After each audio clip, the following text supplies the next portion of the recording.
नमस्कार। देश का सबसे पुराना चैनल जी न्यूज, देश का सबसे भरोसेमंद चैनल जी न्यूज और उसी जी न्यूज पर बहस के नंबर 1 शो ताल ठोक के में आपका स्वागत है। मैं हूं दीपक चौरसिया। किसी लोकल बॉडीज इलेक्शन में सड़क, पानी, साफ सफाई ये सीधे सीधे मुद्दे होते हैं, लेकिन यूपी को लोकल इलेक्शन में कोई हैरानी नहीं कि ये सारे मुद्दे पीछे छूट जाएं और एक डॉन के नाम पर वोटों का बंटवारा हो जाए, एक माफिया के मुद्दे पर जनता अपना फैसला सुना दे। क्योंकि मर्डर के बाद भी अतीक अहमद यूपी की सियासत में बूस्टर डोज का काम कर रहे हैं। पहले आज का अपडेट आपको दे दें।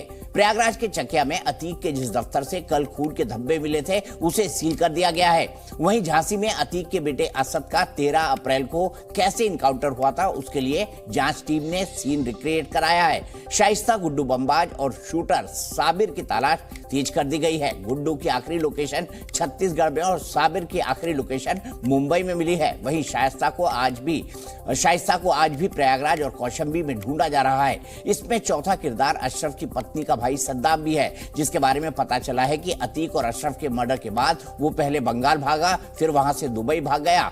सद्दाम ही बरेली जेल में अशरफ के लिए मीटिंग अरेंज करता था, उस पर भी 50,000 का इनाम था। उमेश पाल मर्डर को लेकर नया खुलासा हुआ है कि शाइस्ता ने उमेश की हत्या से एक दिन पहले घर पर शूटर्स की मीटिंग ली थी, उन्हें पैसे और मोबाइल दिए थे। एसटीएफ के सूत्रों से यह भी खबर है कि पुलिस से बचने के साथ शाइस्ता अतीक की सारी संपत्तियों को अपने नाम ट्रांसफर कराने में लगी हुई है। इसी के साथ अतीक और अशरफ के ISI लिंक पर भी सुराग मिला है। पता चला है कि अशरफ ने जनवरी 2017 में आतंकी जीशान कमर का पासपोर्ट बनवाने में मदद की थी, उसके लिए सिफारिशी चिट्ठी लिखी थी। जीशान पाकिस्तान खुफिया एजेंसी के लिए काम करता था, उसने पाकिस्तान में हथियारों की ट्रेनिंग भी ली थी। उसे 2021 में गिरफ्तार किया गया। अब आते हैं सियासत पर, जो चीजों को अपनी सहूलियत से देखती और दिखाती है।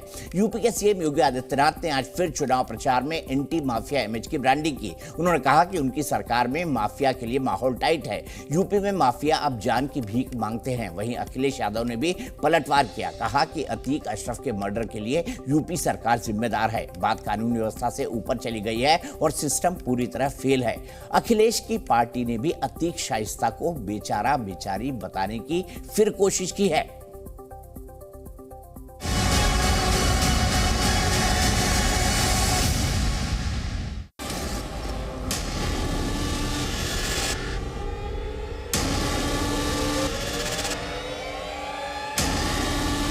जिन पे आरोप था उन पे सरकार की सिक्योरिटी और उसमें दोनों की हत्या हो जाए तो जिम्मेदार कौन है? सरकार जिम्मेदार है। आज आप देखते हो कि वही अपराधी और माफिया गले में पट्टी लटका करके जान की भीख मांगने के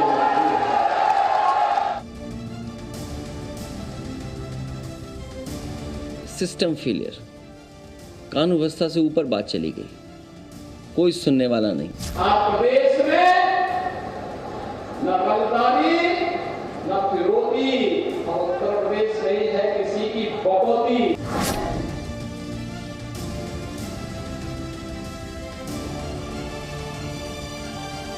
जहां जहां ये कमजोर है वहां पे क्यों फसाद होते हैं? वोट पोलराइज करने के लिए। आपने ढोलक बजा करके कला को एक नई ऊंचाई दी और हम लोगों ने माफियाओं के ढोलक बजा करके उनको शासन में पहुंचाने का काम किया।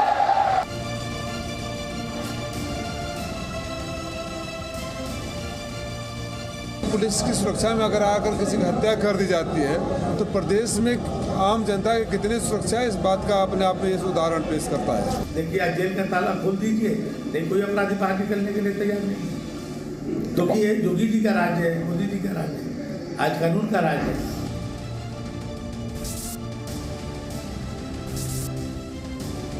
जहां पर उनकी सत्ता है वहां पर एनकाउंटर के नाम पर कत्ल कर दिया जाता है। जो लोग उनकी पुलिस कस्टडी में होते हैं उनकी मौत हो जाती है। परवीन क्रिमिनल हैं क्या? उन्होंने कोई क्राइम करा है? क्योंकि उसका हस्बैंड क्रिमिनल साबित हुआ है तो इसका मतलब ये नहीं महिला भी क्रिमिनल हो गई।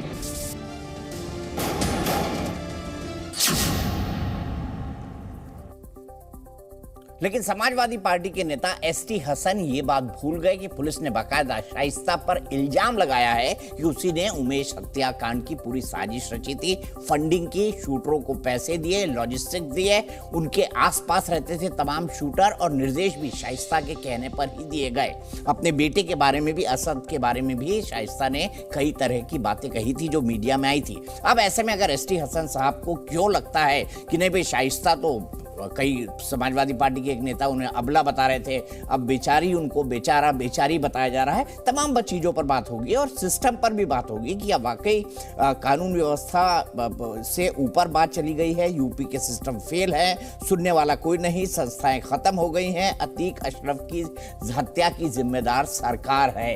इन तमाम चीज़ों पर भी बात होगी। मेरे साथ राकेश त्रिपाठी हैं, उत्तर प्रदेश बीजेपी के स्पोक्स पर्सन, मेरे साथ सुनील सिंह साजन हैं जो कि समाजवादी पार्टी के स्पोक्स पर्सन है, शिवम त्यागी हैं, पॉलिटिकल एनालिस्ट हैं, दानिश कुरैशी हैं, एआईएमआईएम के नेता हैं, हाजिर खान हैं जो कि एक पॉलिटिकल एनालिस्ट है और साथ ही साथ इस्लामिक मामलों के रिसर्चर रहे हैं, एक्सपर्ट भी हैं। अब इन्हीं तमाम लोगों से बात करेंगे। और राकेश जी, मेरा पहला सवाल मैं सीधे अखिलेश जी को कोट कर रहा हूं यहाँ पर, यूपी में सिस्टम फेल, कानून व्यवस्था से बात कहीं ऊपर चली गई है, सुनने वाला कोई नहीं, संस्थाएं खत्म हो गई हैं, अतीक अशरफ की हत्या के लिए सरकार जिम्मेदार है और मुद्दों से ध्यान भटकाने की कोशिश। मेरा सीधा सवाल, 2 महीने हो गए शाइस्ता इनको फरार हुए, शाइस्ता, गुड्डू बमबाज, अतीक अहमद को आप लाए, आपने कोर्ट में कहा कि नहीं हम इसको सुरक्षा देंगे, उसकी गोली मारकर हत्या कर दी गई। तो ये भी कहीं सरकार की विफलता नहीं है राकेश त्रिपाठी की? नहीं, बिल्कुल नहीं, इसको सरकार की विफलता के तौर पे नहीं, बल्कि सच ये है कि उमेश पाल जी की हत्या के 48 घंटे के भीतर ही उत्तर प्रदेश की पुलिस ने अपना पहला एनकाउंटर करके जो शूटर्स था उसको मार गिराया था। उसके बाद उत्तर प्रदेश की पुलिस ने एक और शूटर को एनकाउंटर में ढेर किया, 2 शूटर, एक असद और उसके साथ गुलाम, उनको भी एनकाउंटर में उत्तर प्रदेश की पुलिस ने ढेर किया है। इसलिए अब तक इस पूरे मामले में 4 ऐसे शूटर हैं जिनको उत्तर प्रदेश की पुलिस ने एनकाउंटर में ढेर किया है। बहुत सारी छापेमारियां हुई है, कई सारे लोगों को राउंड अप किया गया है, पूछताछ चल रही है और इसलिए ये कहना कि उत्तर प्रदेश की पुलिस ने इस पर पर्याप्त कार्रवाई नहीं की है, ये ठीक नहीं है। ये बात सही है कि पुलिस की अभिरक्षा में अतीक अहमद और अशरफ का मारा जाना दुर्भाग्यपूर्ण घटना थी, ये नहीं होना चाहिए था। लेकिन उसके बाद से जिस तरह से समाजवादी पार्टी इस पूरे मसले पर मातम मनाने का काम कर रही है और आरोप प्रत्यारोप कर रही है, मैं आज एक तस्वीर आपके सामने दिखाऊंगा। मेरे मोबाइल पर एक ये तस्वीर है, इस तस्वीर में धनंजय सिंह दिखाई पड़ रहे हैं। वो धनंजय सिंह जिनके नाम पर बाकायदा इन्होंने जारी किया था कि उत्तर प्रदेश में जो समाजवादी पार्टी ने जारी किए थे सूची कि ये माफिया डॉन है, इन माफिया डॉन्स को उत्तर प्रदेश की सरकार संरक्षण दे रही है। ये माफिया डॉन धनंजय सिंह जिसको वो कह रहे थे, वो शिवपाल सिंह यादव के साथ कानाफूसी करते हुए दिखाई पड़े हैं, हाथ में गुलदस्ते हैं। नरेश उत्तम पटेल समाजवादी पार्टी के अध्यक्ष साथ में दिखाई पड़ रहे हैं। तो आज ये समाजवादी पार्टी के प्रवक्ता बतावें कि धनंजय सिंह अब माफिया रहे या नहीं रहे। ठीक है, जवाब ले लेते हैं। और आपको पता है उसी बहस में एक व्यक्ति ने कहा था कि संत धनंजय आरोपी हैं, इतने बड़े बदमाश हैं, बीजेपी उन पर कार्रवाई क्यों नहीं कर रही। अब सीधे चलते हैं हम यहाँ पर, वो पिक्चर भी दिखाइए, मेरे ख्याल से वो पिक्चर हमारे पास है, वो पिक्चर दिखाइए, पुराना बयान भी सुनाऊंगा। माफिया की लिस्ट में सुनील सिंह साजन, धनंजय का भी नाम है। तो ये संत धनंजय अब संत हो गए हैं क्योंकि समाजवादी पार्टी में आ गए। ये तो आपकी टॉप 20 या टॉप 10 माफिया की लिस्ट थी, उसमें संत धनंजय थे। दीपक जी, मुझे लगता है कि आपको आधी अधूरी जानकारी है। ऐसा कोई व्यक्ति समाजवादी पार्टी में नहीं आया है और जो बात सर वो कल स्वागत कर रहे हैं, वो समाजवादी पार्टी में नहीं है। जिस मुख्यमंत्री की अगवानी के लिए गए हैं उनकी पार्टी के वो राष्ट्रीय महासचिव हैं और शिवपाल जी के साथ वो कानाफूसी कर रहे हैं इस तस्वीर के अंदर और नीतीश कुमार जी की अगवानी के लिए वहां पर पहुंचे हैं। आपके सहयोगी हैं भाई, वो आपके साथी बन गए, हो सकता है चुनाव भी लड़ लें। वो तो राजनीति में क्या होगा क्या नहीं होगा, अब दूसरे तो वो आप टॉप 10 अपराधियों के पदाधिकारी को आप समाजवादी पार्टी का नेता अगर बता देंगे। देखिए दीपक जी, अगर दूसरे पार्टी के नेता को अगर आप समाजवादी पार्टी का बता देंगे, मैं कहां कह रहा हूं तो कैसे काम चलेगा। मैं कह रहा हूं आपकी सहयोगी पार्टी के महासचिव हैं। और ये बात तो वही हुई, बात कहां वही हुई सर? काहे के सहयोगी? पूरे पैनल को दिखाइए। अरे स्वागत कर रहे हैं भाई, शिवपाल जी उनसे कान में बात कर रहे हैं, प्लीज पूरे पैनल को दिखाइए। नहीं। अच्छा ये बताइए, क्या प्रधानमंत्री जी के कान में बात करने वालों के खिलाफ आज दिल्ली में जो देश के लिए कुश्ती लड़े वो बैठे नहीं हैं क्या? तो उसमें प्रधानमंत्री जी दोषी हो जाएंगे क्या? अच्छा मुझे एक बात बताइए, आप बता दीजिए, ये ब्रजभूषण शरण दोषी सिंह हम आपकी मान पार्टी लें? में भी तो घूम के आ चुके हैं, इनकी पार्टी के लिए तो आपके उस बयान पर मैंने सवाल पूछ लिया था। ब्रजभूषण शरण सिंह को 2 बार एमपी तो समाजवादी पार्टी ने बताया। आपके आने से संत हो जाते हैं, जैसे इनके पास राकेश त्रिपाठी के पास वॉशिंग मशीन है, हर कोई धुल जाता है उसमें, हर कोई स्वच्छ हो जाता है। आपने भी कोई वॉशिंग मशीन डाल ली है सुनील साजन जी? नहीं, बिल्कुल नहीं। समाजवादी पार्टी में ऐसा कुछ नहीं है और हम कभी भी भ्रष्टाचारी बलात्कारियों को हम राष्ट्रभक्त नहीं बना पाते हैं। ये राष्ट्रभक्त भ्रष्टाचारी बलात्कारी व्यभिचारी बेईमानों को अगर कोई बना पाता है तो फिर अतीक अहमद को एमपी क्यों बना दिया था सुनील साजन जी? इसका भी जवाब दे दीजिए। वो आप सही कह रहे हैं, बिल्कुल आप सही कह रहे हैं। फिर अतीक अहमद को एमपी क्यों बना दिया था, इसका भी जवाब दे जी। नहीं, अतीक अहमद समाजवादी पार्टी से विधायक भी रहे, अतीक अहमद सांसद भी रहे, लेकिन अगर कोई सांसद रहा या विधायक रहा और उसका दूसरा रूप है तो हम दूसरे रूप में तो अतीक के पक्ष में नहीं खड़े हैं। हमने तो नहीं कहा उसी दूसरे रूप के कारण तो आपने सांसद और विधायक बना दिया। ये कहां कह रहे हैं? देखिए सुनील साजन जी, उसी दूसरे रूप के कारण हमारा सवाल जो सांसद और विधायक बना दिया। नहीं, बिल्कुल नहीं, बिल्कुल नहीं, बिल्कुल नहीं। देखिए, जो काम भारतीय जनता पार्टी कर रही है, भाई हमारे नेता ने कहा बीजेपी मुद्दों से भटका रही है। कल दोपहर में माननीय मुख्यमंत्री जी कहते हैं कि उत्तर प्रदेश में सब कुछ चंगा है और कल रात में ही उन्हीं को धमकी मिल जाती है।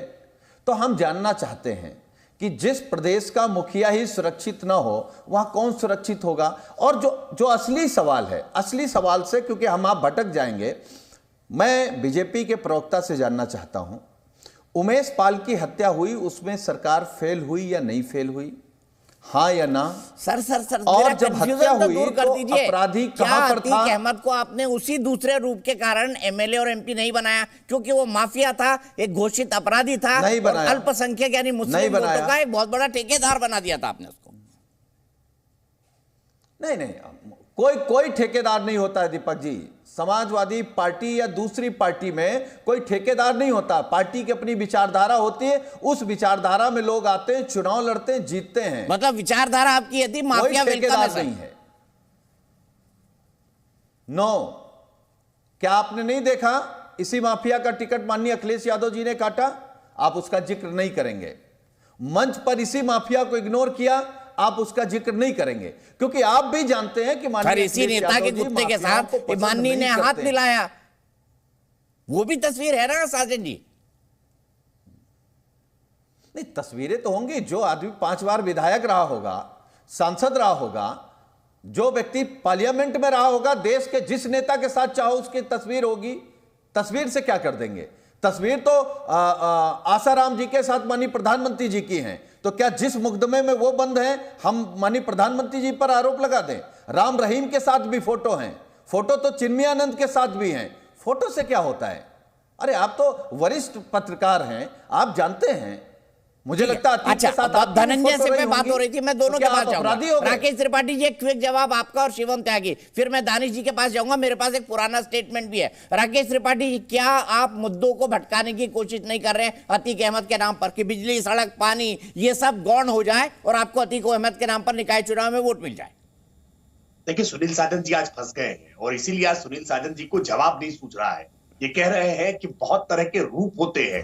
क्या सुनील साजन जी के भी कई रूप हैं? क्या अखिलेश जी के भी कई रूप हैं? बड़ा आश्चर्यजनक आज सवाल ये तर्क दे रहे हैं और ये कह रहे हैं आज कि वो दूसरी पार्टी के नेता है। यानी अब धनंजय सिंह माफिया नहीं रह गए, क्योंकि अभी तक तो ये माफिया कह रहे थे और आज ये कह रहे हैं वो दूसरी पार्टी के नेता हैं। यानी धनंजय सिंह के भी कई रूप देखते हैं। इनके साथ जब खड़े हो जाते हैं, फूल लेकर के कान में जब बात करने लगते हैं कि पार्टी के राष्ट्रीय महासचिव, तो उसका दूसरा रूप हो जाता है। और जब उनको सूची जारी करके भाजपा पर जातिवाद का आरोप लगाना होता है तो दूसरा रूप हो जाता है। तो कौन से रूप की कब चर्चा करते हैं, आज समाजवादी पार्टी को इसका डिस्क्लेमर भी साथ साथ जारी करना चाहिए कि आज हम इस रूप की चर्चा कर रहे हैं। देखिए, ये महत्वपूर्ण मसला है। अतीक अहमद का मसला या मुख्तार अंसारी का मसला उत्तर प्रदेश में संगठित अपराध पर योगी आदित्यनाथ सरकार की कार्रवाई का मसला है। ये निकाय चुनाव है। निकाय चुनाव में शहरी मतदाता रहते हैं, जहां पर व्यावसायिक गतिविधियां होती हैं और व्यावसायिक गतिविधियां करने वालों को ये संगठित अपराध करने वाले लोग जब रंगदारी वसूलने के लिए उनके अपहरण, डकैती, लूट, बलात्कार, हत्या जैसे अपराध करते हैं तो लोग दहशत में रहते हैं। इसलिए आज सुरक्षा का मुद्दा सबसे महत्वपूर्ण मुद्दा है। और आज तो मैंने देखा कि समाजवादी पार्टी के एक प्रवक्ता उन्होंने भी चिट्ठी लिखी है, वो अखिलेश यादव जी के लिए सुरक्षा की मांग कर रहे हैं कि उनको जेड+ की सिक्योरिटी और एनएसजी कमांडो और जाने क्या क्या दिया जाए। मैं आश्वस्त कर रहा हूं सुनील जी, उत्तर प्रदेश में सुरक्षा का खतरा केवल और केवल अपराधियों को है, माफियाओं को है, क्योंकि उन पर आज कानून का कठोर शिकंजा है। बाकी किसी को डरने की कोई जरूरत नहीं है। उत्तर प्रदेश में योगी आदित्यनाथ की सरकार है। लेकिन राकेश त्रिपाठी जी, इसको कैसे डिफेंड करेंगे कि आप ही की पुलिस के होते हुए अतीक और अशरफ की हत्या हो गई? मैंने पहले ही कहा दीपक जी कि कोई एक आपराधिक घटना घटती है तो निश्चित तौर पर यह चिंता उत्पन्न करती है। अतीक अहमद और अशरफ की घटना चिंता उत्पन्न करने वाली घटना है, लेकिन किसी एक घटना के आधार पर आप उत्तर प्रदेश में कह दें कि लॉ एंड ऑर्डर की सिचुएशन फेल हो गई है, ये ठीक नहीं है। उत्तर प्रदेश की पुलिस में इसी आप ही का सवाल मैंने पूछा कि क्या भाई ये हत्या सिस्टम के फेलवर होने की निशानी नहीं है? यही राकेश त्रिपाठी का जवाब आपने सुन लिया, अब आप जवाब दीजिए। देखिए दीपक जी, आज कौन सा रूप है बता देंगे? राकेश जी बहुत अच्छी बात कह रहे हैं। और राकेश जी, नहीं रूप कोई नहीं है भाई, हमारा आपका एक ही रूप है। फिर मैं बता रहा हूं, देखिए आपने कहा संगठित जो अपराध कर रहे हैं, आप सूची बना लीजिए। आप हम बता रहे हैं, सब कुछ बता रहे हैं। उत्तर प्रदेश में जो संगठित अपराध कर रहे हैं उनकी सूची बना लीजिए और उनको सबको मिट्टी में मिला दीजिए। हम आपके साथ खड़े रहेंगे, लेकिन वो मिट्टी में मिलाइए आप कानूनी तौर पर। ठीक है, आपने एक न्यायालय से मिट्टी में मिलवाई, एक बात। और नहीं अरे अब मेरी पूरी बात हो जाने दीजिए। ये बातें वो लोग कह रहे हैं जिसके 37% विधायक आपराधिक मुकदमे जिस पर दर्ज हैं। ये वो लोग कह रहे हैं जिसके सांसदों पर आपराधिक मुकदमे, बलात्कार, रंगदारी लेना, हत्या, लूट दर्ज है। ये वो लोग कह रहे हैं जिस पार्टी में गृह मंत्री कौन है जो तड़ी पार रहे हैं। ये वो लोग कह रहे हैं जो किसानों पर थार चला दिए और अभी भी मंत्री बने हुए हैं। किसको आईना दिखा रहे हैं? आप देश को मूर्ख समझते हैं, देश की जनता को मूर्ख समझते हैं। आपको लगता होगा कि हमारे यहां जो आएगा उसको हम वॉशिंग मशीन में धुल करके साफ कर देंगे। जनता सब जान रही है। अगर सबसे ज्यादा भ्रष्टाचारी कहां है? भारतीय जनता पार्टी में। सबसे ज्यादा गुंडे कहां हैं? भारतीय जनता पार्टी में। सबसे ज्यादा भ्रष्टाचारी कहां है? मैं उस पर जाऊंगा, लेकिन शिवम त्यागी जी, मुझे सीधा जवाब इस बात का मिलना चाहिए। जो ये कह रहे गलत तो है नहीं भाई, बीजेपी में गए तो वॉशिंग मशीन में धुल गए। दीपक जी, कहां वॉशिंग मशीन में धुल गए आप मुझे बताइए। सबसे पहले तो इन्होंने इस देश के गृह मंत्री को लेकर बात कही कि जो तड़ी पार रहे। मैं भी कहना चाहता हूं, इस उत्तर प्रदेश में वो मुख्यमंत्री रहे जिन्होंने लोगों की हत्याएं करवाई। उत्तर प्रदेश में वो लोग मुख्यमंत्री रहे जिन्होंने लोगों को मार मारकर, गोली मारकर, उनके माथे में गोली मारकर उनको सरयू नदी में फेंकवा दिया। उत्तर प्रदेश में वो परिवार मुख्यमंत्री रहा, और एक बार नहीं, 2-2, 3-3, 4-4 बार, जिन पर आय से अधिक संपत्ति के मुकदमे दायर हैं, तमाम मुकदमे दायर हैं। उत्तर प्रदेश में वो लोग मुख्यमंत्री रहे जिनके एक ही घर में 35-35 लोग जो है मंत्री रहे। उत्तर प्रदेश में वो लोग मुख्यमंत्री रहे जिन्होंने दलितों की बड़ी नेता बहन कुमारी मायावती के साथ सिर्फ जो वो कर सकते थे वही सब गेस्ट हाउस कांड नहीं किया। इसके अलावा इस प्रदेश में गुंडा, माफिया, गैंगस्टर्स को बढ़ाने में सबसे आगे रहे। उत्तर प्रदेश के वो लोग मुख्यमंत्री रहे। और एक और नई बात, चलो जब रहे सो रहे, वो तो ठीक है। अब तो मैं एक नई चीज देख रहा हूं कि आमतौर पर जब दूसरे राज्य का मुख्यमंत्री आता है कोई मिलने के लिए, तो हमारे राज्य में या किसी भी राज्य में या तो नेता विपक्ष या फिर उप मुख्यमंत्री या फिर कोई उनके मित्र जो है उनका अभिवादन करते हैं। आजकल तो मुख्यमंत्री का अभिवादन गैंगस्टर करने आ रहे हैं एयरपोर्ट पे। ये नया चलन है। अब एक और चीज इन्होंने कहा, देखिए जी, हम एक रूप के अतीक के साथ थे, दूसरे रूप के नहीं थे। मतलब सुनील जी ये कह रहे हैं कि सुबह को जब अतीक अहमद कुर्ता पहन के नेताजी के और अखिलेश जी के बराबर में बैठकर स्पीच देता था, उस रूप के तो ये उनके पूरे तरीके से साफ थे।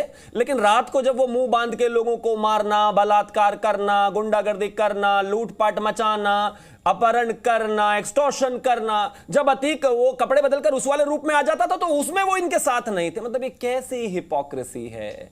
अरे भैया, जो गैंगस्टर कल है वो आज भी है, जो रात को है वो सुबह को भी है। वो अलग बात है कि आपने उसे जबरदस्ती पकड़ के उसका इस्तेमाल करने के लिए उसको सफेद कुर्ता पहना दिया तो उसके कर्म थोड़ी ना साफ हो गए। अब आपने कहा कि भाई धुल जाते हैं, वॉशिंग मशीन हो जाते हैं, बिल्कुल ऐसा नहीं है। मुझे लगता है कि इस उत्तर प्रदेश और इस पूरे देश और इस पूरी दुनिया में इनफैक्ट लोकतंत्र में हर किसी को एक पार्टी से दूसरी पार्टी में जाने का अधिकार है। एग्जाम्पल 80 के दशक में, खासतौर पर और भी 70 के दशक में चले जाएं, अर्ली 70s के दौर में, यह पूरा देश और इस पूरे देश की जनता कांग्रेसी थी।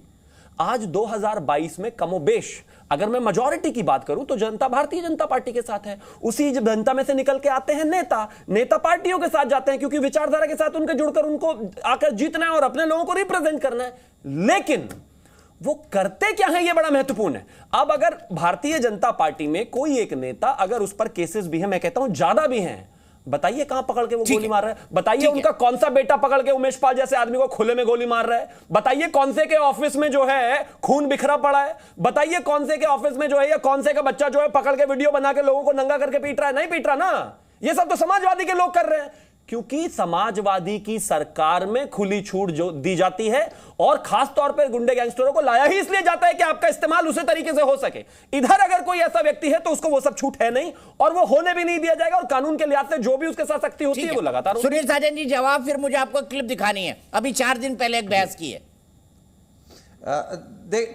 देखिए दीपक जी, शिवम जी जितने भी वीडियो और घटना का जिक्र कर रहे हैं, वो जो असद का वीडियो है जब भी बना होगा, उत्तर प्रदेश में किसकी सरकार है?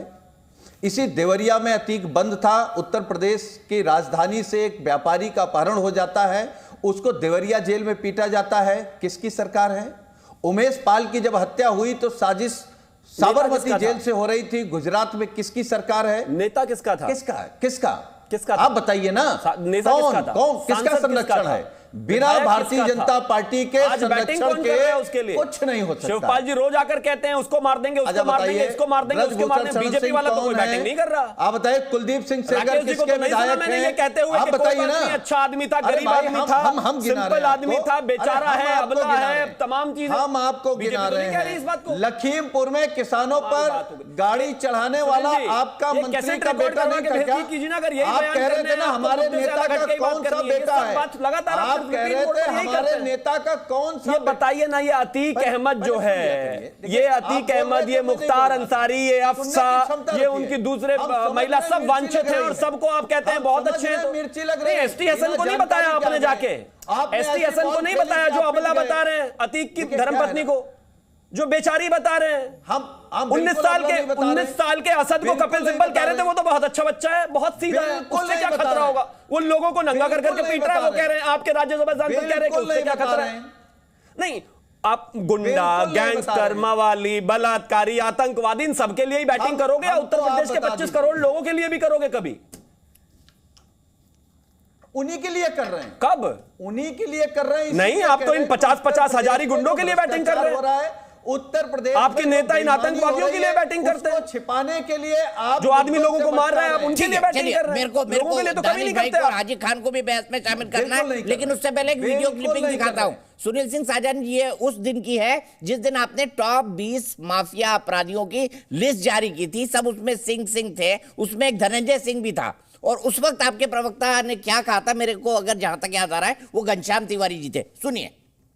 देवमणि द्विवेदी जी की जो चिट्ठी थी, संत ब्रजेश सिंह, संत धनंजय सिंह, संत उदयभान सिंह, संत अशोक चंदेल, संत ब्रजभूषण सिंह, संत चुलबुल सिंह, संत सोनू सिंह, ये किसके रिश्तेदार हैं? कहां से किसने संत बनाया और ये किस पार्टी से किससे जुड़े हैं और किस पार्टी के चलते देश में कलंक लगा है कि एक ही पार्टी के 100 से अधिक सांसद हैं वर्तमान लोकसभा में जो इस तरह की प्रवृत्ति रखते हो। संत धनंजय सिंह, अब वो तस्वीर भी दिखाई है, संत धनंजय सिंह जो उस वक्त बीजेपी के अपराधी थे, आज नीतीश कुमार जी की पार्टी की जनरल सेक्रेटरी है, और शिवपाल जी और नीतीश जी जो कल गठबंधन करने गए अखिलेश यादव जी से, तो आपने भी वॉशिंग मशीन डाल ली है सुनील साजन जी, मैं ये कह दूं, आपने भी खोल ली एक वॉशिंग मशीन। देखिए दीपक जी, आप जितनी बार सवाल कहेंगे उतनी बार मेरा जवाब होगा, कोई वॉशिंग मशीन नहीं है। जो अपराधी है वो अपराधी रहेगा, वो हमारे पास आने से बदल नहीं जाएगा, ना उसके मुकदमे बदल जाएंगे। हमारा वो कैरेक्टर नहीं है ना। माननीय मुख्यमंत्री जी अगर खुद अपने मुकदमे वापस नहीं लिए होते, और इनके त्रिपाठी जी के नेता हैं केशव प्रसाद मौर्य जी, अगर उनके मुकदमे वापस नहीं लिए होते तो इसी सूची में दोनों नाम होते। तो मुकदमे वापस ले लेने से कोई संत नहीं हो जाता है, और किसी माफिया को संत कह देने से कोई संत नहीं हो जाएगा। हम चाहते हैं कि जिस पर जो आपराधिक मुकदमे हैं कानूनी तौर पर सरकार पैरवी करे और उनको सजा दिलाए। ठीक है, आपने तो सूची निकाल दी 20 लोगों की। क्या सुनील सिंह साजन कहेंगे कि राजनीति में स्वच्छता और शुचिता को देखते हुए हम धनंजय सिंह को टिकट देंगे? ये नहीं, आज ये घोषणा करेंगे सुनील सिंह साजन? हम किसी माफिया से कोई मतलब नहीं रखेंगे और किसी माफिया, गुंडे और बवाली से हम उसको कोई टिकट समाजवादी पार्टी से नहीं देंगे। ठीक है, मैं रिकॉर्ड करके रखूंगा। राकेश त्रिपाठी जी, आप मुझे जवाब दीजिए। और बात तो है ना भाई, अगर आपने जमीन पर काम किया है तो फिर आपको अधिक अधिक चिल्लाने की कोई जरूरत नहीं। देखिए, सुनील सहजन जी ने एक बहुत आसान और हास्यास्पद तर्क दे दिया है कि वो उसके दूसरे रूप थे। तो हो सकता है कि आज धनंजय सिंह का जो ये रूप है, ये दूसरा रूप है, इसको खारिज कर देंगे इस तरह से कि आज उस रूप में नहीं थे, आज तो नेता के रूप में थे, आज माफिया के रूप में नहीं थे। और आपने जब सवाल पूछा ना, तो देखिए कितनी चतुराई से, चालाकी से सुनील सहजन ने कहा कि हम किसी माफिया को टिकट नहीं देंगे। धनंजय सिंह माफिया है या नहीं है, इस सवाल के जवाब के साथ जोड़ करके बतावे, वरना बाद में वो कह देंगे कि वो तो गठबंधन के प्रत्याशी के रूप में, क्योंकि जैसी राजनीतिक इस समय चर्चाएं हैं, वो चर्चा ये है कि धनंजय सिंह को ये अपने अलायंस पार्टनर के तौर पर ये एक सीट उनके लिए छोड़ सकते हैं। तो ये भी साफ साफ स्पष्ट करे कि धनंजय सिंह अब इनकी सूची में जो माफिया जिनको घोषित किया था वो माफिया है या इनका कोई दूसरा रूप अब इनके सामने है, और अलायंस पार्टनर के रूप में उनको चुनाव लड़ने के लिए स्पेस देंगे या नहीं देंगे। सच्चाई ये है सुनील सहजन जी, आप गुड़ खा करके गुलगुले से परहेज नहीं कर सकते हैं। अपराधी माफियाओं के साथ आप रहे हैं, उनको पालते पोसते रहे, उसको स्वीकार करिए, इसलिए आपको कोई नैतिक अधिकार नहीं। और आपने कहा कि मुख्यमंत्री ने मुकदमे वापस ले लिए, मुझे लगता है कि सीआरपीसी की कम से कम जानकारी सबको रखनी चाहिए। इस देश में कोई भी ऐसा मुकदमा जो संज्ञेय प्रकृति का है, संज्ञेय प्रकृति का मुकदमा बिना न्यायपालिका की अनुमति और सहमति के वापस नहीं लिया जा सकता है। और आपने प्रयास किया था ना आतंकवादियों से मुकदमा वापस लेने का, कोर्ट ने मना कर दिया, नहीं वापस हो सकता है। और इसीलिए जब जब मुकदमा वापसी की बात समाजवादी पार्टी के नेता प्रवक्ता करते हैं ना, जनता को तुरंत याद आता है कि संकट मोचन के ब्लास्ट के आरोपी, लखनऊ कचहरी ब्लास्ट के आरोपी, आतंकवादियों पर से मुकदमा वापस लेने का काम समाजवादी पार्टी का प्रयास कर रही थी, लेकिन ले नहीं पाए क्योंकि संज्ञेय प्रकृति का अपराध। ठीक है, मैं सीधे चलता हूं यहां से दानिश भाई के पास। दानिश भाई, मुझे बताइए, आपको भी लगता है बेचारी मैं आऊंगा, सुनील जी आऊंगा, मैंने आपसे ही शुरुआत की थी बहस की, राकेश जी से की थी, मैं आपके साथ आऊंगा। अच्छा नहीं लगता हाजिक भाई और दानिश भाई बैठे हुए हैं, हम इनको वक्त ही ना दें। ये थोड़ा मेरे को एज एन एंकर बुरा लगता है कि मैं दो मेहमानों को बुलाया हूं और मैं उनसे बात नहीं कर पा रहा हूं। दानिश कुरैशी जी, आपके हिसाब से भी शाइस्ता, आयशा नूरी, ये जितने भी अभी फरार लोग हैं, मोस्ट वांटेड लोग हैं, इनामी बदमाश है, ये अबला है, इन्हें परेशान किया जा रहा है? देखिए, सबसे पहली बात तो ये कि मैं त्रिपाठी साहब की बात का जवाब दूंगा। आपने उनसे पूछा कि ये सफलता है कि विफलता है, तो वो ये कहते हैं कि विफलता नहीं है। तो क्या वो उनके कहने का मतलब ये निकलता है कि जो हत्या हुई वो सरकार की सफलता है, जो एनकाउंटर हुआ वो सरकार की सफलता है? अगर वो सरकार की सफलता है एनकाउंटर हुआ, तो फिर ये न्याय, कानून और व्यवस्था की हार है। अगर इनकी सफलता है तो उसकी विफलता है। दूसरे नंबर की चलिए, मैं यहीं पे आपसे एक सवाल पूछता हूं दानिश भाई, आपने कहा ये कानून, सरकार, न्यायपालिका इसकी विफलता है, बिल्कुल ठीक। आप शाइस्ता परवीन से AIMIM ये अपील कर देना, आइए कानून न्यायालय के सामने चले जाइए, अपने आप को पेश कर दीजिए। आयशा नूरी के लिए भी कह देना, क्या दिक्कत है भाई? संविधान है देश में, कानून है, व्यवस्था है, न्यायपालिका है, तो कहना चाहिए, आप लोगों को तो अपील करना चाहिए। सुनिए, अब आगे तो सुनिए। सवाल ये है, अरे अपील कर दीजिए ना दानिश भाई पहले। अरे दीपक भाई सुन तो लीजिए, मुझे मेरी बात रखने दीजिए कि आपकी बात रख दूं मैं कह दूं पूछ रहा हूं सवाल सर। देखिए, आपने कहा ना कानून, व्यवस्था, न्यायपालिका सब देश में है, तो एक अपील कर दीजिए ना शाइस्ता को, आयशा नूरी को। मैं आपको जवाब ही दे रहा हूं। गुड्डू मुस्लिम बमबाज को। चलिए ठीक है, आप बोल दीजिए। ना मैं नहीं बोल रहा, मैं तो सवाल पूछ रहा हूँ सर। बोलिए, बोल दूंगा, आप बोलिए। आपके जो शब्द है मैं बोल देता हूँ। चलिए, आपके ही शब्द बोल रहे तो मुझे अपनी तो बात रखने दीजिए। दीपक जी सुनिए मेरी बात। मेरे शब्द आप नहीं बोल पाएंगे दानिश जी, मेरे शब्द आप नहीं बोल पाएंगे। ऐसा क्यों कह रहे हैं? पता है आप नहीं कहेंगे, उसे अबला कहेंगे, बेचारी कहेंगे, पर कहिए, कोई दिक्कत नहीं। मुझे अपना पक्ष रखने देना, मुझे अपना पक्ष रखने दीजिए ना। सुनिए, देखिए, गुड्डू वांटेड है, आपने इतने सारे नाम गिनाए, वो वांटेड है, मुख्तार अंसारी की वाइफ वांटेड है। उसके बावजूद भी बाबा क्या कह रहे हैं कि सब चंगासी। ठीक है, वो कहते हैं, अभी त्रिपाठी जी कह रहे थे कि उत्तर प्रदेश में सब सुरक्षित है, विपक्ष के किसी नेता को सुरक्षा देने की जरूरत नहीं है। उसके बाद तुरंत बाबा जी को धमकी मिल जाती है, वो कहते हैं सब सुरक्षित है, उसके बाद वो खुद अपनी सुरक्षा बढ़ाते हैं। तो ये जो दोहरे मापदंड जो नजर आ रहे हैं ना, जो हो रहा है, जो दिखाई दे रहा है, वो उसमें जमीन आसमान का फर्क है। त्रिपाठी साहब को और सरकार में बैठी भारतीय जनता पार्टी को एक बात समझनी पड़ेगी कि कट्टरता का कंपटीशन नहीं हो सकता। आप कट्टरता का मुद्दा लेके आवाम में जाएंगे, शायद जीत सकते हैं, लेकिन अल्टीमेटली ये जो आप एंटी कॉन्स्टिट्यूशनल पूरी एक्टिविटी कर रहे हैं ना, ये देश के लिए नुकसानकारक है, समाज के लोगों के लिए नुकसानकारक है। और रह गई आप जो दूसरी बात कर रहे हैं, आप मुझे ये बताइए कि आप अभी विपक्ष के एक नेता से पूछ रहे थे क्या इसको टिकट नहीं देंगे, उसको टिकट नहीं देंगे। आप ये बताइए, भारतीय जनता पार्टी में जिन लोगों के ऊपर आरोप पहले से लगे थे वो भी सांसद बने, उसके बावजूद उन्होंने पब्लिक डोमेन में जाके मुसलमानों के खिलाफ जो शब्दावली का इस्तेमाल किया, दिल्ली में इस्तेमाल हुआ। एक मध्य प्रदेश की जो उनकी सांसद है जिसके ऊपर आतंकवाद के आरोप है, तो उनके खिलाफ प्रधानमंत्री जी का एक शब्द आया जिनको वो दिल से माफ नहीं कर पाते हैं। बताइए, तो आप तस्वीर की बात करते हैं, तो वो जो तस्वीर लवलेश तिवारी की तस्वीर है वो क्या बयान करती है? तो क्या उससे किसी नेता के ऊपर ये आक्षेप रख दिया जाए कि ये कॉन्स्पिरेसी उसकी है? तो दिक्कत क्या है? सब बात मान ली, पर दानिश भाई कह दीजिए ना भाई, कानून है, न्यायपालिका है। अब शाइस्ता परवीन कोई कॉन्स्टिट्यूशनल काम तो कर नहीं रही ना, ये भी एंटी कॉन्स्टिट्यूशनल काम कर रहे हैं, शाइस्ता परवीन भी एंटी कॉन्स्टिट्यूशनल काम कर रही है। तो आपने कहा योगी जी को कि एंटी कॉन्स्टिट्यूशनल काम ना करें, शाइस्ता को भी बोल दीजिए कि भाई आप पेश हो जाइए न्यायालय के सामने, कोर्ट के सामने। देश संविधान से चलता है, फरार होने से नहीं। सुनिए, वो कोई मेरे रिश्तेदार नहीं है, ना मेरे कहने से उन्होंने कोई जुर्म किया है, ना मेरे कहने से कोई सरेंडर कर देगा। बैटिंग तो बड़ी कर रहे हैं आप उनके लिए, तो हम AIMN तो खुल के बैटिंग कर रही है, अब आपको रिश्तेदारी निकालना चाहते हैं। अरे सुनिए, देखिए, नागरिक कोई अगर कानून का उल्लंघन करेगा तो उसको कानून से, IPC CRP से डील किया जाएगा। सरकार अगर संविधान की बाउंड्री क्रॉस करेगी तो विपक्ष उसको आईना दिखाएगा। हम विपक्ष हैं और यहाँ सरकार बैठी है, सरकार के प्रवक्ता बैठे, हम उनको आईना दिखा रहे हैं, समझे आप? यहाँ शाइस्ता परवीन बैठी होती तो हम उन पे भी बात करते, लेकिन एक व्यक्ति जिसके ऊपर आरोप है उससे कानूनन डील किया जाना चाहिए। लेकिन शाइस्ता परवीन को ये नहीं बोलेंगे कि कानून के सामने चले जाए। आप न्याय की देवी को हटाकर तमंचा स्थापित करना क्यों चाहते हैं दीपक? हम तो ये पूछ रहे हैं सत्ता पक्ष से। अच्छा, यही सवाल आपने शाइस्ता परवीन से पूछा कि आपके बेटे तमंचे से लाइव वीडियो में गोली क्यों मार रहे थे?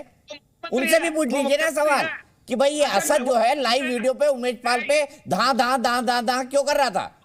मैं तो बहुत सवाल पूछे, मैंने तो पूछा कि साबरमती जेल में फोन कैसे पूछा, तो कोई जवाब नहीं देता। मैं तो ये पूछ रहा हूं कि नैनी जेल में सारे लोग कैसे पहुंचे। बताइए शिवम त्यागी जी, ये भी आपकी असफलता नहीं है कि साबरमती में जो है वो जाते से ही जो है अतीक अहमद एक मर्डर प्लान कर रहा है, बरेली जेल में कर रहा है। इस पर अगर वो सवाल उठा रहे हैं तो गलत क्या है शिवम त्यागी? आतंकवाद और गुंडागर्दी का इससे सीधा समर्थन पहले तो असदुद्दीन ओवैसी और अब उनके प्रवक्ता ने किया, और कोई कर ही नहीं सकता।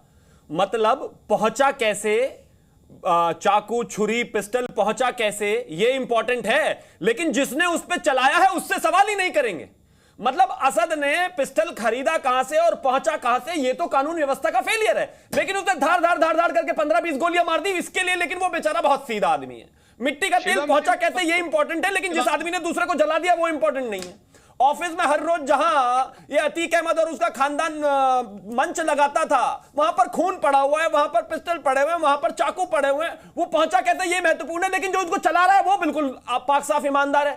कोई नहीं कह रहा सिस्टम में अगर कहीं ना कहीं कुछ ना कुछ प्रॉब्लम्स हैं, अगर कुछ लोग ऐसे हैं जो कि मुख्तार अंसारी के बेटे की धर्मपत्नी को भी जेल में भेजने के लिए पहुंच देते हैं, जगह बना देते हैं, तो इलाज उनका भी होता है। लेकिन इस बात से यह कहीं साबित नहीं होता कि चाहे वो असद हो, चाहे वो अतीक हो, चाहे वो अशरफ हो, चाहे वो शाइस्ता हो, चाहे वो अफसा हो, चाहे वो मुख्तार हो, कि यह गलत है, यह सही है। यह बिल्कुल गलत है और ये अपने गुनाहों की सजा ही भुगत रहे हैं। और जहां तक बात सिस्टम में लैप्सेस की है, इसमें कहीं किसी ने मना नहीं किया, चाहे वो प्रदेश के मुख्यमंत्री हो, चाहे अभी भारतीय जनता पार्टी के प्रवक्ता, उन्होंने कहा कि वाकई ये गंभीर विषय, इसमें कहीं कोई दो राय नहीं, जो सब चीजें हुई इस तरह से नहीं होनी चाहिए थे। लेकिन इसका ये बिल्कुल मतलब नहीं है कि जो ऊपर गए हैं और जो नीचे हैं ये कोई बहुत दूध के धुले हुए हैं या बहुत ईमानदार है। ठीक है हाजी खान साहब, आप अपील करेंगे शाइस्ता से, आयशा नूरी से कि भाई देश कानून और संविधान से चलता है, प्लीज आप इनके सामने आ जाइए, हम सब आपके लिए खड़े हुए हैं। वैसे भी आप खड़े ही हैं। दीपक जी, अभी आपने जो 3 प्रवक्ता जो स्पोक पर्सन थे उनसे आपने जो प्रवचन सुनवाए हैं, ऐसे ही थोड़ी देर प्रवचन सुनिए, भी बीच में डिस्टर्ब मत करिएगा। मैं कह रहा हूँ आप पत्रकारिता कर रहे हैं पिछले 20 साल से, 25 साल से। मैं पूछ रहा हूँ कि 75 साल में हिंदुस्तान में ऐसा कब हुआ, उत्तर प्रदेश में, कि एक टाइम में 8 पुलिस वाले मर गए हूँ? हिंदुस्तान में कभी हुआ? मैं पूछना चाहता हूँ, उत्तर प्रदेश में 4 किसान रौंद के मार दिए, और जो हम home minister, deputy home minister कह रहा है तुम मुझे जानते नहीं हो, मेरा क्या पीछे का वो इतिहास है, ये आपने देखा कहीं हिंदुस्तान में? मैं पूछना चाहता हूँ कि जो गोरखपुर में मनीष को मार दिया पत्रकार को पुलिस ने, ऐसा कभी हिंदुस्तान में हुआ क्या बलात्कार हुआ जो गोरखपुर में, उसमें उन्नाव में, उसको आपने देखा? ये देश के मामलात को भटकाकर, और ये मैं पूछ रहा हूं कि 40 फौजी मर गए हिंदुस्तान के, आज तक उस पर तफ्तीश क्यों नहीं हुई? देखा हिंदुस्तान के लोगों ने? आप मुद्दों को चेंज करके, अतीक का मर्डर करके हिंदुस्तान को, फिर ये भारतीय जनता पार्टी जब आई है प्रदीप भाई, हिंदुस्तान के हिंदू मुसलमानों की लाशों के ढेर पर चल के आई है। अब इन्होंने 2 लाशों के ढेर और बढ़ा दिए। पहले हिंदू और मुसलमानों की लाशों के ढेर पर चल के आते थे, अब ये फौज के और कर्नल की छातियों पर चल के देश की प्रधानमंत्री और चीफ मिनिस्टर बनना चाहते हैं। मैं ये कहता हूं, कत्ल करना जुर्म है, चाहे कोई करे। और दीपक जी, आप हिमायत कर रहे हो, मैं कर रहा हूं, शिवम कर रहे हो, त्रिपाठी जी कर रहे हो। जो कत्ल की हिमायत करेगा, याद रखना, उतना ही बड़ा उसमें वो सहयोगी है, उतना ही बड़ा जिम्मेदार है, उसकी भी कत्ल में हिस्सेदारी है। आप तो अतीक की अपने कत्ल में हिस्सेदारी है या नहीं, बताइए। अतीक ने मर्डर किया 17 साल की उम्र में, उसका भी मर्डर हुआ, ने और मर्डर किए, उसका भी मर्डर हुआ। कातिल बनकर जिंदा रहना इतना तो आसान नहीं। एक दिन खुद तेरे ही लहू में तेरा खंजर डूबा होगा, और बांध तोड़ के मुल्क डुबाने की ये कोशिश करते हैं। इनको शायद होश नहीं है, इनका घर भी डूबेगा। तबाही जब आती है तो आप कत्ल छुपके कर दें, ऐलानिया कर दें, किसी को नहीं पता हो, पोस्टमार्टम गृह जाना पड़ेगा। कोई भी हो उसमें, उसकी नीयत में भी था कि एक कत्ल हुआ, जायज है, उसको जायज ठहरा रहे हैं। भारतीय संविधान की धज्जियां उड़ रही हैं। आप ये तो डिसाइड कर लीजिए हाजिर साहब, आप अतीक के साथ खड़े हैं नहीं खड़े हैं? आप अतीक के साथ खड़े हैं, शाइस्ता के साथ खड़े हैं? हम हिंदुस्तान के मुजरिम किसी के साथ नहीं खड़े होंगे। अतीक हो या मेरा भाई हो, आप खड़े हुए हैं कातिलों के साथ, आप हिमायत कर रहे हैं। आप दीपक जी, आप कर रहे हैं हिमायत उन कातिलों की। कौन है कातिल भाई यहाँ पे? आपने एक अतीक मारा, 3 अतीक पैदा कर दिए। आप देश को किधर ले जा रहे हो? अफरा तफरी, भागम भाग की तरफ। ये देश को इस तरह आपने डिक्लेयर कर दिया, हाजिर साहब ने डिक्लेयर कर दिया, 3 अतीक पैदा हो गए। शिवम, आप हाथ उठा रहे थे। देखिए, ये मेरा डेटा नहीं है। एक बार एक रैली में खड़े होकर जो है स्वामी प्रसाद मौर्य कह रहे थे कि अखिलेश यादव के समय में 2012 से 17 तक अप्रोक्सीमेटली 7000 दंगे हुए। अब उसमें पेड़ तो उखड़े नहीं होंगे मेरा ख्याल है ना, ऐसा भी नहीं है कि जानवर मरे होंगे, आदमी मरे होंगे ना। मुजफ्फरनगर जब हुआ, जब गौरव सचिन को काट दिया, तो वहां पर ऐसा तो नहीं है गाजर मूली काटे गए, वो भी जुर्म था। अपनी बीच में मत बोलिए, बीच में तो आप बोलते हैं, मैं तो नहीं बोला, बीच में सबसे ज्यादा बोलते हैं, जैसे आप गलत बयानी करते हैं, झूठ बोलते हैं, और शायर एकदम अग्रेसिव काहे हो जाते हैं।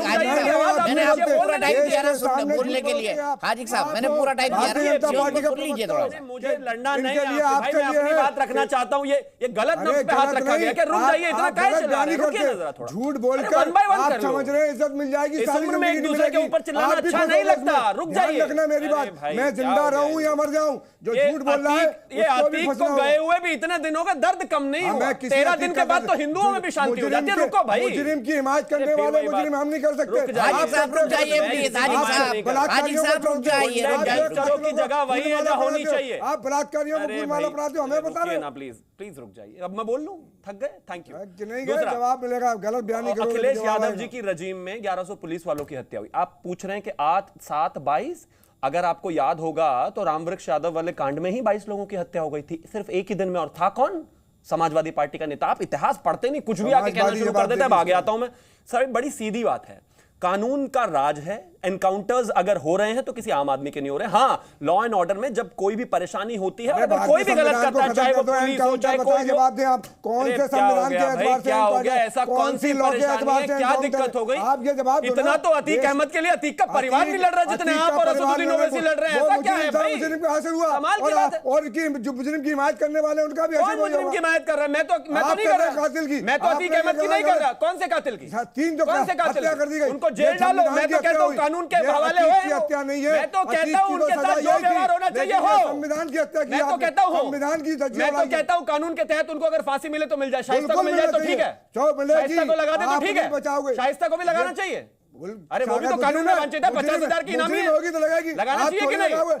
वहां होगी तो लगेगी, और उन 3 को लगनी चाहिए। ऐसे नहीं चलता आपके लिए। और मौलाना ऐसे नहीं चलता।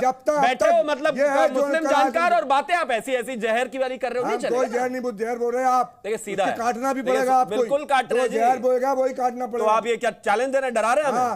तुम डरा रहे हैं? झूठों ने झूठों से कहा सच बोलो। सरकारी ऐलान हुआ है, सच बोलो। घर के बाहर, घर के अंदर जूतों की एक मंडी है, दरवाजे पर बाहर लिखा है सच बोलो।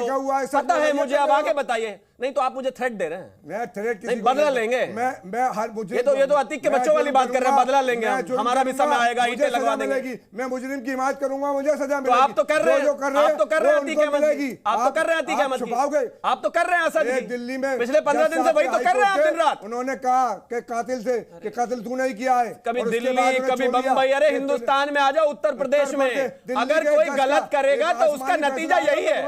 अच्छा तो आसमान से मतलब क्या करो, आसमान से गोली चलाओगे मेरे ऊपर? आसमानी फैसला आता है गोली चलाने। अच्छा तो आसमानी फैसले में क्या करेंगे, सारे हिंदुओं को मार देंगे? मैंने कब का जो आप ही ऐसी बातें कर रहे हो, आसमानी फैसला आएगा, ऊपर से आएगा, बदला लेंगे, ये करेंगे। मैं तो नहीं कह रहा, मैं तो कह रहा हूं चाहे हिंदू हो या मुसलमान, जो गलत काम करे उसका इलाज होना चाहिए। तो कहो के शाइस्ता का होना चाहिए, कहो के शाइस्ता का होना चाहिए। जो कोर्ट करेगा, अब जो करने लगे, अभी कोर्ट करने लगे। अरे आप कोर्ट तो जो करेगा करेगा, आप क्या कहेंगे? तुम अपने बारे में कुछ जानकारी, मतलब देखिए ये विक्टिम कार्ड चलेगा। ठीक है, मैं आगे चलता हूं, मैं आगे चलता हूं। बाकियों को क्यों गलत बता रहे हैं? जी, अगर आपने मन बना लिया हो तो एक सवाल पूछो, आप जवाब देंगे तो मैं सवाल पूछ लेता हूं। गोली से काम हो जाए, अगर जायज बात होगा, अगर सरकार का पक्ष रखने की बात नहीं होगी, ईमानदार सवाल होगा तो ईमानदार जवाब देगा। तो बड़ा ईमानदार सवाल है। शाइस्ता परवीन, आयशा नूरी, शाइस्ता परवीन जो अभी तक सरकार, पुलिस, संविधान द्वारा इनामी बदमाश घोषित है, कानून और संविधान के द्वारा इनामी बदमाश घोषित है, क्या शाइस्ता परवीन को कानून के सामने नहीं आ जाना चाहिए? देश के संविधान का सम्मान करना चाहिए? देखिए मेरी बात सुनिए, जिसने भी गुनाह किया है उसको कानून एक ना एक दिन फेस करना है, चाहे आज करना हो चाहे कल करना। अरे तो अभी करवा दो ना दानिश भाई, क्या दिक्कत है? अभी करवा दो ना। अरे तो ऐसे कह रहे जैसे मेरे पास ही बैठी है, आपको स्क्रीन में दिखाई दे रही है। रोना तो सबसे पहले आप ही को आया था। फर्जी इनकाउंटर है असद का और गुलाम का, ये ओवैसी साहब ने कहा था, आपके सदर ने। हम अतीक की स्टेट सपोर्टेड हत्या की मुखालिफत करेंगे और करेंगे। ये कोई क्राइम नहीं है, क्योंकि आपने सुरक्षा की सुरक्षा सुनिश्चित की थी और आपकी जेर सुरक्षा में किसी की हत्या हुई है। आप ये कह रहे हैं कि पुलिस की सुरक्षा में हत्या हुई है और आप उस हत्या को क्लियर मत करिए। आप ये कहना चाहते हैं दीपक जी, क्या आप ये कहना चाहते हैं? क्या आपका न्यायपालिका पर भरोसा है दानिश कुरैशी जी? बिल्कुल। तो न्यायपालिका तक ले कहां गए उसको? उन्होंने तो शाइस्ता परवीन को कहे ना न्यायपालिका तक चली जाए, वो ऐसे भागे ना, मदद कीजिए ना। संविधान बचाना है ना आपको, संविधान की मदद कीजिए भाई। दानिश कुरैशी जी, आपकी पार्टी को आगे आके मदद करनी चाहिए। सुनिए, हलफनामा आपने दिया कि हम सुरक्षा सुनिश्चित करेंगे, उसके बाद पिद्दी का चोरबा एंकरिंग करके तनख्वाह कमाता हूँ, अपने घर जाता हूँ, आप मुझ पे डाल रहे हैं कि आपने हलफनामा दिया। अरे मैं कहां से हलफनामा दूंगा भैया?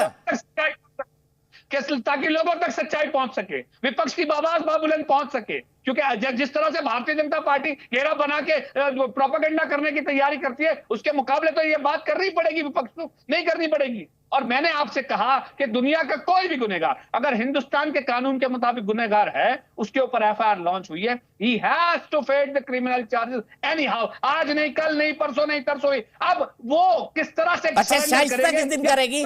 आज, कल, परसों, नरसों किस दिन करेगी दानिश भाई, बताइए ना।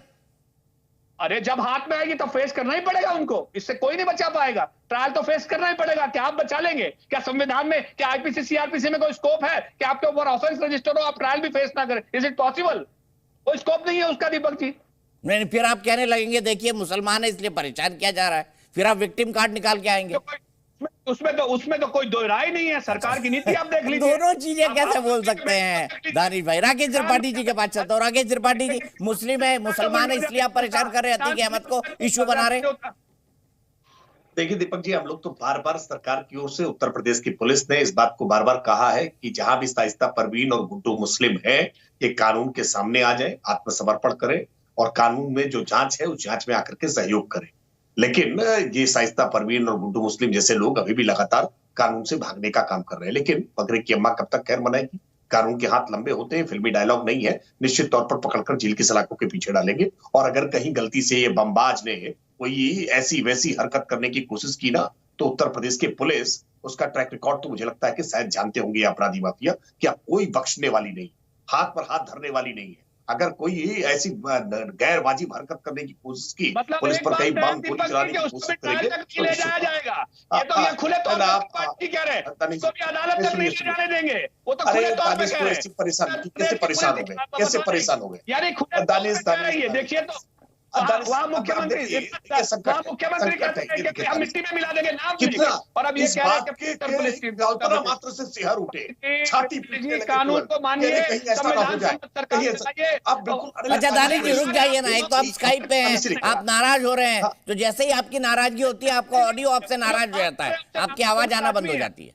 समझिए थोड़ी technology please. Rakesh Tripathi ji conclude करिए, मैं घनश्याम जी के पास, सुनील जी के पास जाऊंगा। माफ कीजिएगा दीपक जी, चूंकि दानिश कुरैशी का बहुत नजदीक का वास्ता है शाइस्ता परवीन से, शाइस्ता परवीन ने दानिश कुरैशी की पार्टी को ज्वाइन किया था, बाकायदा असदुद्दीन ओवैसी एडवोकेट साहब ने, बैरिस्टर साहब ने उनको ज्वाइन कराया था, अपने मंच पर भाषण दिया था। इसलिए मैं कह रहा कि दानिश कुरैशी के पास गुजरात के अंदर कनेक्शन होगा, इसके माध्यम से संदेशा भिजवा दे। मैं कह रहा हूँ कि से बड़ा चैनल है, इसकी बड़ी संख्या में दर्शक वर्ग है, हो सकता है इन दर्शकों में कोई ऐसा कनेक्शन दानिश कुरैशी के पास हो जिसके माध्यम से ये शाइस्ता परवीन और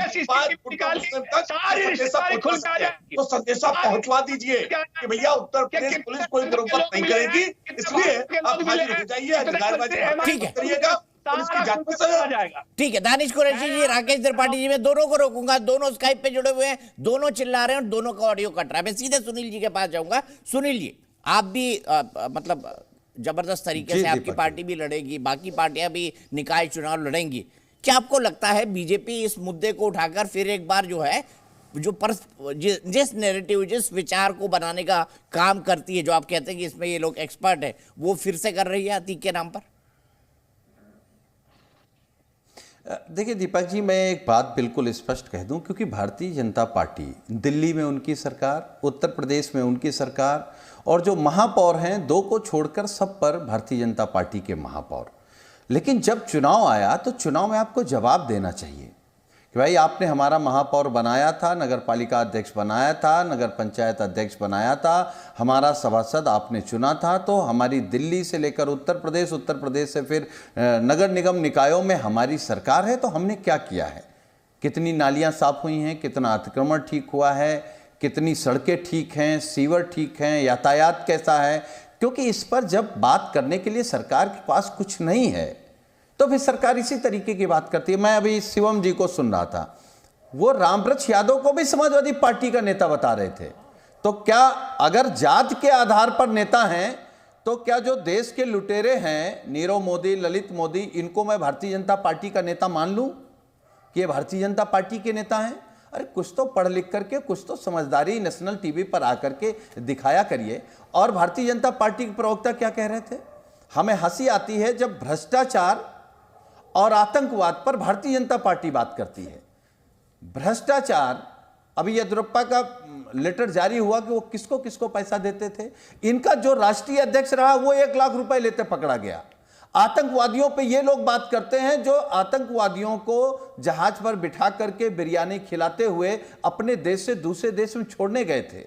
ये लोग भ्रष्टाचार पे बात करेंगे, ये आतंकवाद पे बात करेंगे।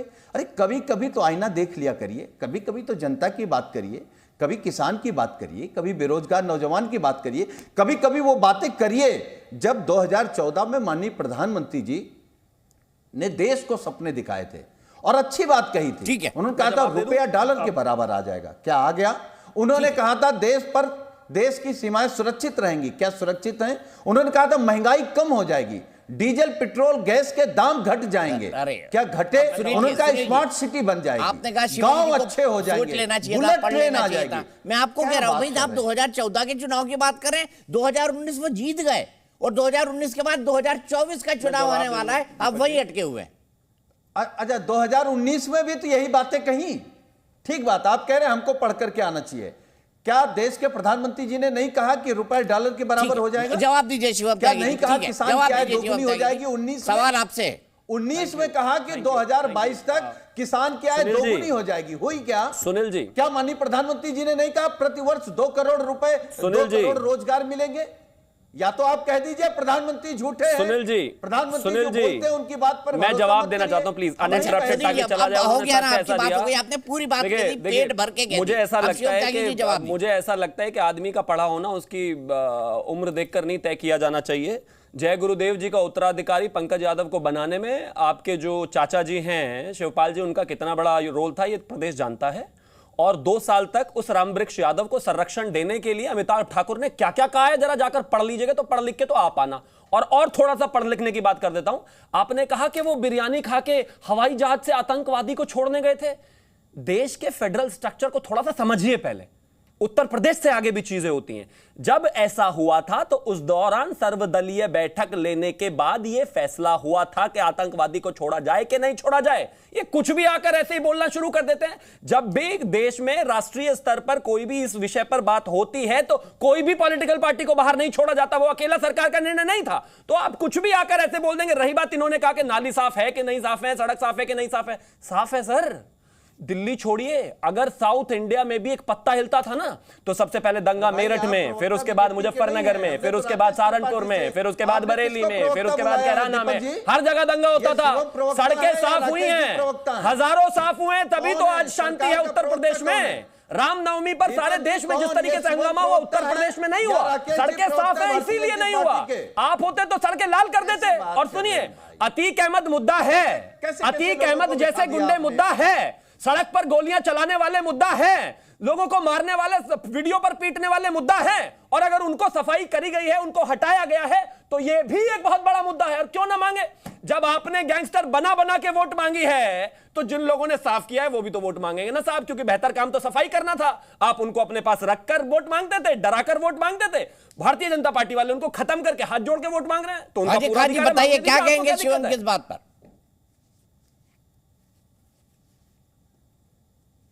जी भाजी साहब, मेरा सवाल, दानिश भाई क्या कहेंगे शिवम किस बात पर बताइए? आप माफिया बना बना के वोट मांगते हैं और आप मुसलमानों को डर दिखा दिखा के। सुनिए, शिवम भाई ने बहुत अच्छी बात कही है कि उस इंसिडेंट पर सर्वदलीय बैठक बुलाई गई थी। और मुझे लगता है कि त्रिपाठी साहब ने उस पर कोई काउंटर नहीं दिया। इसका मतलब यह है कि वो सहमत भी है। अब त्रिपाठी साहब से मेरी गुजारिश ये है, दो हाथ जोड़ के, प्रधानमंत्री जी से कहिए कि चीन के ऊपर भी एक बैठक बुला ले सर्वदलीय और पार्लियामेंट में बहस हो जाए। मेरी दो हाथ जोड़ के गुजारिश है आपसे। साजन साहब गलत थे। आपसे नहीं पूछा, त्रिपाठी साहब से पूछा, भारतीय जनता पार्टी के प्रवक्ता से पूछा। शिवम भाई आप ना बोले, बड़ा मेहरबानी आप ना बोले। त्रिपाठी जी से जवाब चाहिए। मुंह बंद करना चाह रहे हैं, बताइए। चाहते ही नहीं बोले। देखिए, दानिश कुरैशी जी ने हाथ जोड़ करके गुजारिश की है, इनकी गुजारिश नोट की गई है। आप निश्चिंत रहिए, आपने जो टीवी पर गुजारिश करते हैं उसको हम गंभीरता से लेते हैं, नोट करते हैं, विचार करते हैं, उस पर विचार करेंगे, बताएंगे आपको इस बारे में। लेकिन ये बात सही है कि राष्ट्रीय सुरक्षा से जुड़े हुए मसलों पर मुझे लगता है कि राजनीतिक बयानबाजी करने से परहेज करना चाहिए। कंधार अपहरण का जिसका जिक्र सुनील यादव जी ने किया, उसको जिस हल्के ढंग से कहा, हमारे देश के नागरिकों की जान खतरे में थी।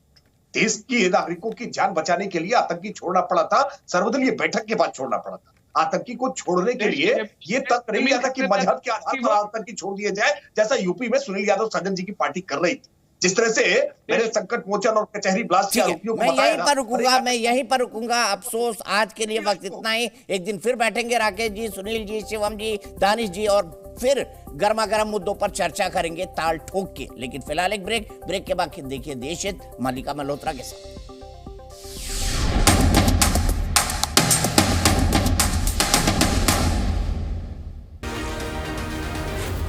Zee News.